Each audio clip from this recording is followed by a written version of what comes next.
गृह राज्य मंत्री अमित शाह ने मुख्यमंत्री जन कल्याण योजना लॉन्च की। योजना के जरिए कोशिश गांव की उन महिलाओं को राहत देने की है जिनका ज्यादातर वक्त घास के इंतजाम में बीतता है। वहीं महिला वोटर्स को साधने की कोशिश वाले इस कदम पर सत्ता विपक्ष की राय अलग अलग है।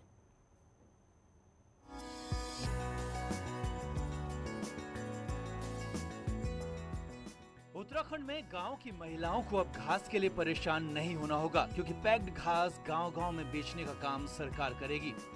स्कीम के तहत पशुओं के लिए सब्सिडी के साथ चारा साइलेज जो हरे मक्के के पौधे से तैयार होता है और मिक्स्ड राशन मिलेगा।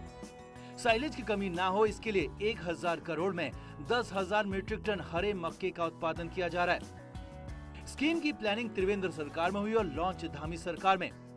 गृह मंत्री का कहना है कि ये स्कीम महिलाओं के लिए बड़ी राहत होगी और कई घंटे घास के इंतजाम में वक्त बिताने वाली महिलाएं परिवार को वक्त दे पाएंगी, सिर का बोझ भी कम होगा। इस देवभूमि में पहाड़ की चोटियों पर विपरीत मौसम के अंदर गाय को चारा डालना है, भैंस को चारा डालना है, हमारी माताओं बहनों को चारा लाने में कितनी दिक्कत आती है।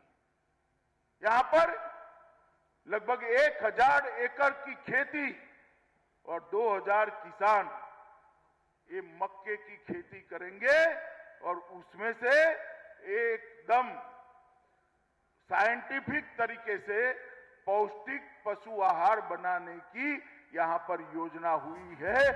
उत्तराखंड में वोटर्स की संख्या के हिसाब से देखें तो आधी संख्या महिला वोटर्स की है।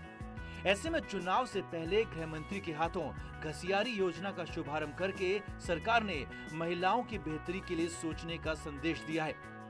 लेकिन कांग्रेस का कहना है कि वोट खींचने की ये कोशिश कामयाब नहीं होने वाली, क्योंकि गैस का सिलेंडर और सरसों का कड़वा तेल खरीदना मुश्किल हो रहा है। माँ बहनों की रोजी रोटी छीन ली। खाने का कड़वा तेल 200 रुपए से ऊपर पहुंच गया है, गैस का सिलेंडर 1000 रुपए से ऊपर पहुंच गया है। वहां आप खाली एक घास काटने वाली महिला को 1000 रुपया देके वोट के लिए खरीदने की कोशिश कर रहे हैं, जो अपने आप में निंदनीय है। पहले उनके खेतों की सुरक्षा की बात कीजिए, उनके रसोई को सस्ता करने की बात कीजिए।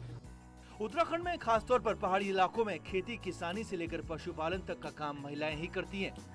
ऐसे में महिलाओं को थोड़ी राहत मिल सके, चारे और घास की आफत खत्म करने की कोशिश सरकार ने की है। लेकिन ये कोशिश क्या 2022 में वोट खींच पाएगी, ये बड़ा सवाल है। दीपांकर भट्ट, न्यूज़ 18 देहरादून।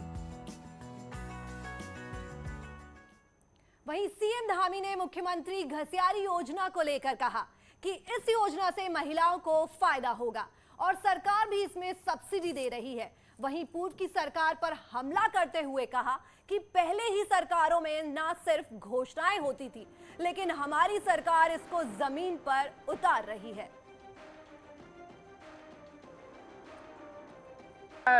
जो हमारे पहाड़ की माताओं बहनों के दुख दर्द को समझने वाली ये योजना है और पूरे हिंदुस्तान के अंदर ये पहला राज्य उत्तराखंड है जहां पर अब आने वाले दिनों में आज से 2 रुपए किलो में चारा मिलेगा।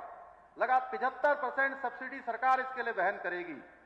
निश्चित रूप से मैं सभी विभाग के अधिकारियों का भी धन्यवाद करना चाहता हूं।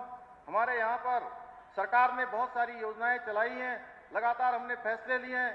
पहले की सरकारों में बड़ी बड़ी बातें होती थी, बड़ी बड़ी घोषणाएं होती थी, हजारों की संख्या में घोषणाएं होती थी। आप सब जानते हैं 2017 से पहले जो सरकार थी, हमारी सरकार में जितनी भी घोषणाएं हुई हैं उन सब के शासनादेश निकले हैं।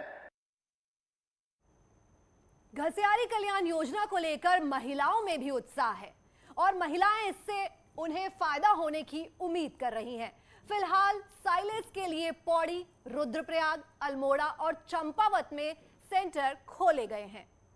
सरकार ने बहुत अच्छी योजना पहुंचाई कि 20 रुपए में वो घर घर घास पहुंचाएंगी ताकि वो अपने काम को भी कर सकेंगी और मतलब जो है जब ऐसी समस्या होगी तो उन्हें जाने की जरूरत नहीं पड़ेगी और घर में जो है उन्हें सब सुविधा मिल जाएगी। नहीं, ये फायदेमंद बहुत है क्योंकि ये पहाड़ की जो महिलाएं उनके लिए है। घसियारी योजना जो ये हमारे धामी जी ने, मुख्यमंत्री जी ने जो चलाई है, ये हमने कल इनका प्रोग्राम भी देखा था बल्कि टीवी पे। तो ये गढ़वाल की जो पहाड़ी क्षेत्र की महिलाएं उनके लिए बहुत ही फायदेमंद है।